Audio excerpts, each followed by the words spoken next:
Bugun sizlar bilan tez va oson corn dog pishirishni o'rganamiz.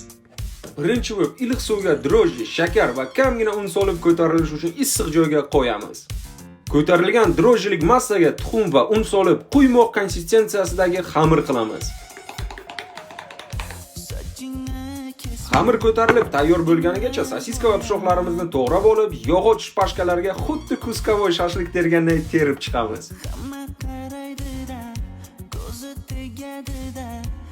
Ularni ko'tarilgan xamirga va panirovkaga videoda ko'rsatilganday belab olamiz va qizdirilgan yog'da pishiramiz.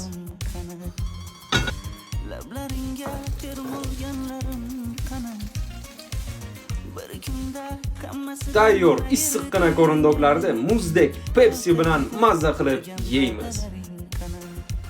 Mazza, xo'sh bo'lsin.